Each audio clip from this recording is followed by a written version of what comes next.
3 شعبان اتوار کے دن کا وہ عمل، وہ تسبیح جو اللہ کی لاڈلی تسبیح ہے، چلتے پھرتے اٹھتے بیٹھتے اللہ کی اس لاڈلی تسبیح کو اور اس لاڈلے عمل کو کر لیں، انشاءاللہ آپ کی مشکلات دور ہو جائے گی، مالی ٹینشن ختم ہو جائے گی، رزق کی ٹینشن ختم ہو جائے گی، دولت کی ٹینشن ختم ہو جائے گی، کاروبار پر بندش ہے، آپ کی جاب پر بندش ہے، آپ کی اولاد پر بندش ہے، یا پھر آپ کو جکڑ کے رکھا ہوا ہے، بیمار کیا ہوا ہے، آپ کے جسم پر بندش ہے، آپ کی اولاد پر بندش ہے، آپ کے رشتوں پر بندش ہے، ہر طرح کی بندش کا خاتمہ صرف ایک تسبیح کے ذریعے سے، اور یہ تسبیح جو انسان 3 شعبان اتوار کے دن کرتا ہے، اللہ سبحانہ و تعالی اس کی ساری مشکلات کو دور کر دیتے ہیں،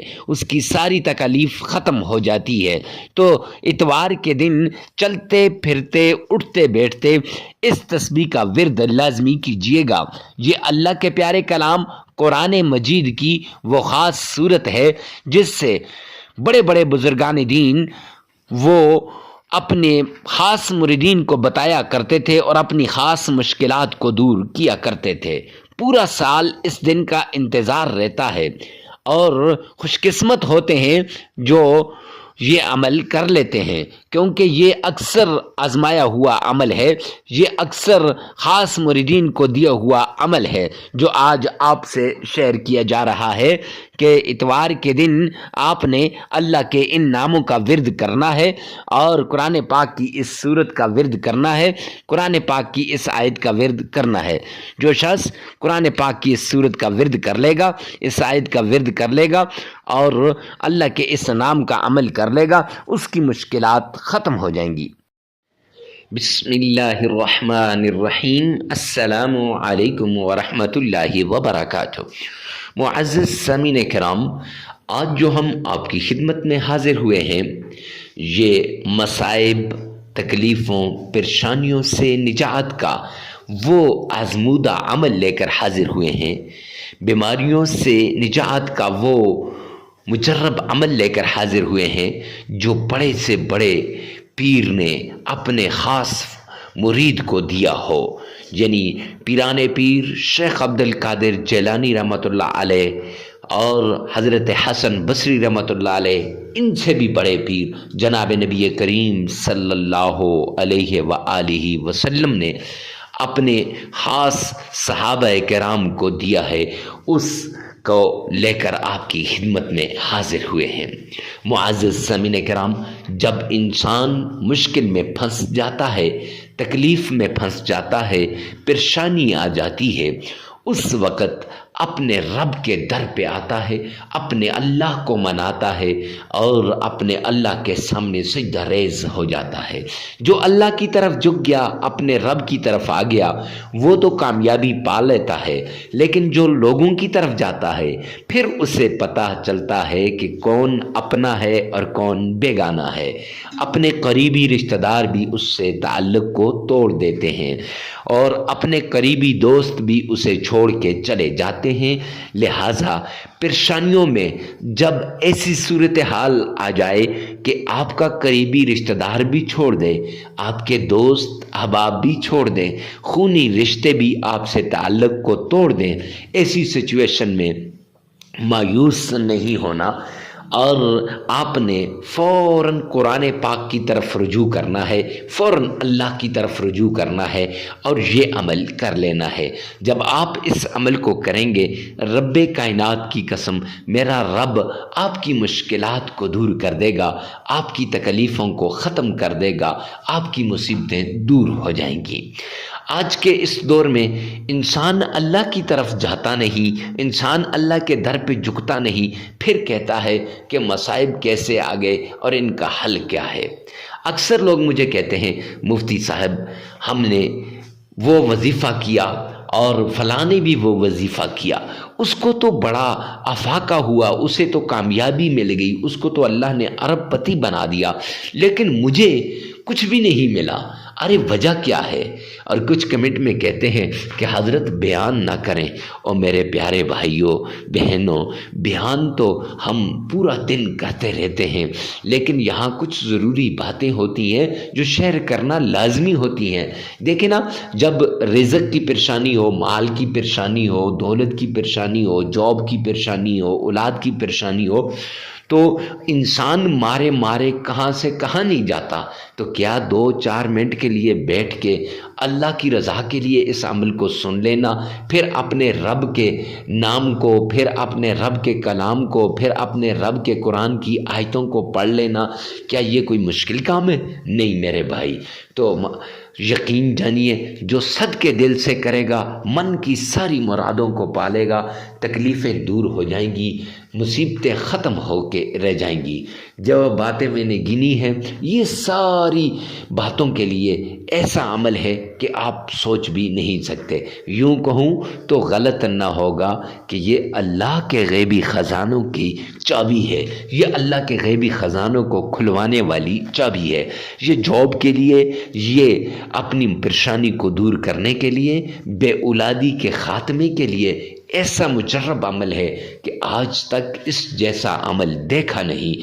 پرانی سی پرانی بیماری ہو، جڑ سے اکھڑ جاتی ہے، لیکن شرط یہ ہے صدقے دل سے کریں اور پوری توجہ کے ساتھ کریں، اور اس بات کا خیال رکھیں کہ آپ پورے وظیفے کو کر رہے ہو، کوئی چیز رہ نہ جائے۔ اکثر لوگوں سے رہ جاتی ہیں، شرائط رہ جاتی ہیں یا وظیفہ رہ جاتا ہے، تو شرطوں کو بھی پورا سننا ہے اور اس کے بعد پورے عمل کو کرنا ہے، اور اس سے پہلے ویڈیو کو ثواب کی نیت سے صدقہ جاریہ سمجھ کر شیئر کرنا مت بھولیے گا۔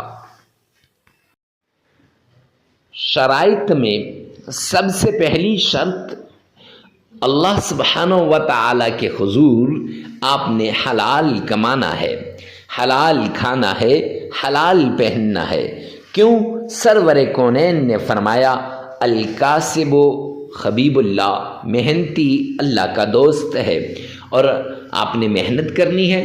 اور دوسری ایک حدیث پاک میں سرور کونین نے فرمایا جو شخص حرام کا ایک لقمہ کھاتا ہے تو 40 دن تک اس کی کوئی عبادت قبول نہیں ہوتی، نہ نماز قبول ہوتی ہے، نہ اس کی اور کوئی عبادت قبول ہوتی ہے۔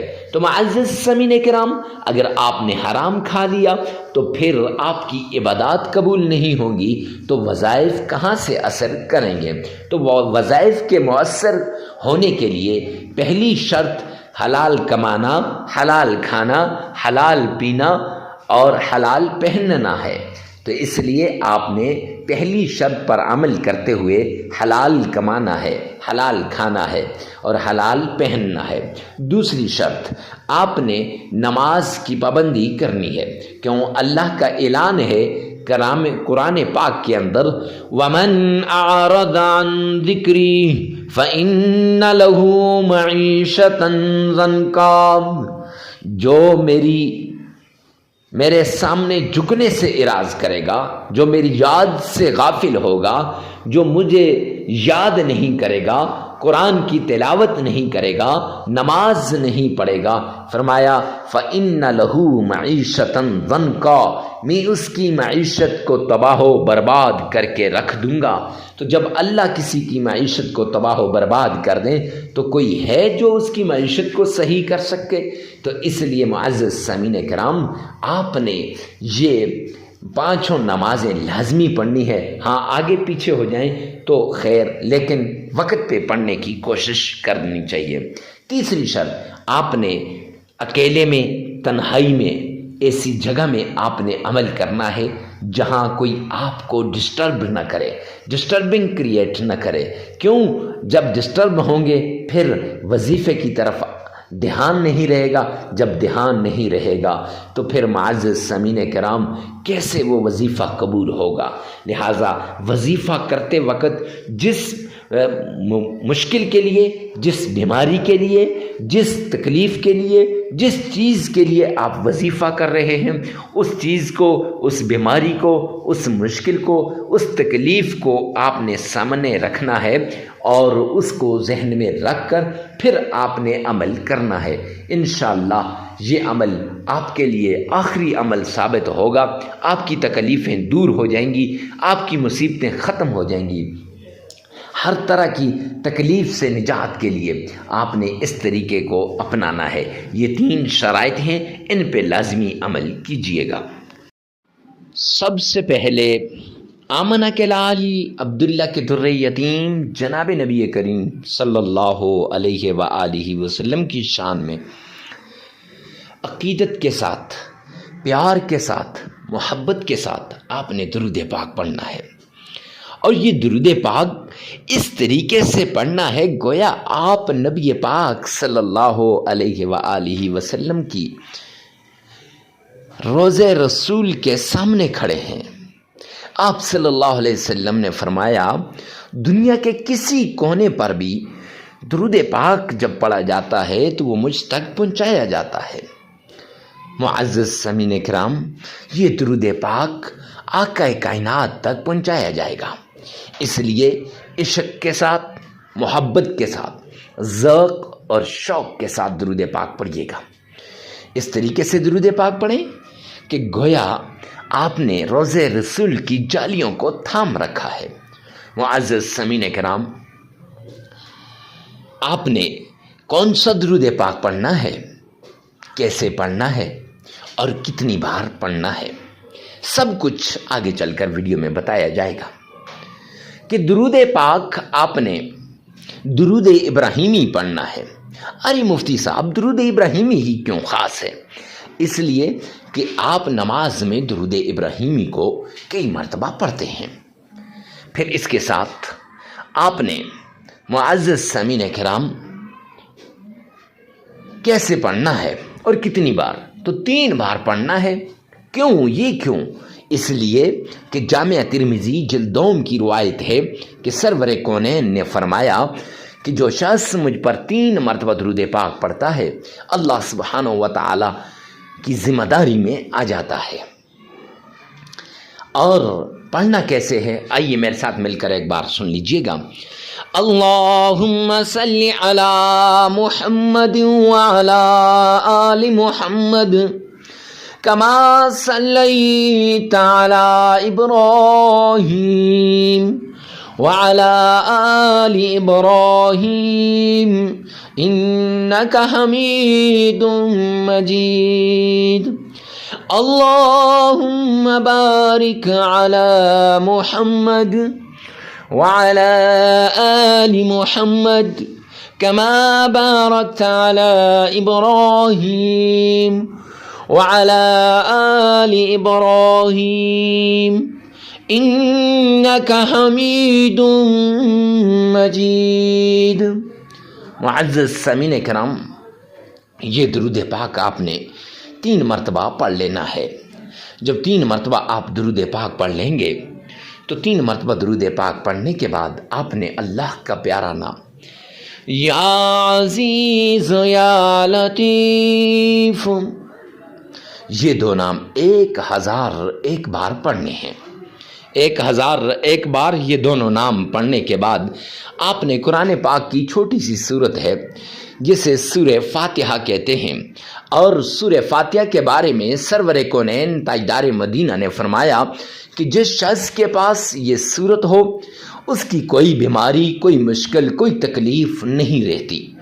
اور سیدنا ابو سعید خدری رضی اللہ تعالیٰ عنہ والا واقعہ بخاری شریف کے اندر موجود ہے کہ آپ نے ایک جگہ پر دم کیا تو وہ مریض سورہ فاتحہ کے دم کی وجہ سے صحت یاب ہو گیا۔ جب یہ واقعہ سرور کونین تک پہنچا تو آقا مسکرائے، فرمایا ابو سعید تجھے کس نے بتایا؟ تو ابو سعید خدری رضی اللہ تعالیٰ عنہ نے فرمایا یا رسول اللہ، آپ ہی سے سنا تھا۔ آپ صلی اللہ علیہ وسلم مسکرائے اور فرمایا اس کو سورۃ الشفا بھی اسی لیے کہتے ہیں کہ اس سے ہر بیماری کی شفا ہوتی ہے۔ تو وہ سورہ شفا آپ نے یہ 11 مرتبہ پڑھ لینی ہے. کیسے؟ الحمدللہ رب العالمین الرحمن الرحیم مالک یوم الدین إياك نعبد وإياك نستعين اهدنا الصراط المستقيم صراط الذين أنعمت عليهم غير المغضوب عليهم ولا الضالين. یہ آپ نے صرف 11 مرتبہ پڑھ لینی ہے. اور پھر اس کے بعد قرآن پاک کی چھوٹی سی آیت ہے حسبنا اللہ ونعم الوکیل. یہ آپ نے 313 مرتبہ پڑھنی ہے. پھر 3 مرتبہ درود پاک پڑھنا ہے. عمل مکمل ہو جائے گا. عمل ایک بار پھر سن لیجئے گا. سب سے پہلے 3 مرتبہ درود ابراہیمی پڑھنا ہے. پھر اس کے بعد آپ نے اللہ کے 2 نام یا عزیز یا لطیف 1001 بار پڑھنے ہیں. اور پھر سورہ فاتحہ آپ نے 11 مرتبہ پڑھنی ہے. اور پھر قرآن کی چھوٹی سی آیت حسبنا اللہ ونعم الوکیل یہ آپ نے 313 مرتبہ پڑھنی ہے. پھر 3 مرتبہ درود پاک پڑھنا ہے. ویڈیو کو ثواب کی نیت سے صدقہ جاریہ سمجھ کر شیئر کرنا مت بھولیے گا. اور یہ وظیفہ 3 دن 5 دن 7 دن آپ کر سکتے ہیں. حسب ضرورت حسب استطاعت اس عمل کو کیجیے گا. اللہ سبحانہ و تعالی آپ کا اور میرا حامی و ناصر ہو. جب بھی کوئی عمل کریں صدقے دل سے کریں. جب بھی کوئی وظیفہ کریں صدقے دل سے کریں. اور ویڈیو کو پورا سنیں اور آگے شیئر کرنا مت بھولیے گا. ہو سکتا ہے آپ کی ایک شیئر سے کسی کی زندگی بدل جائے.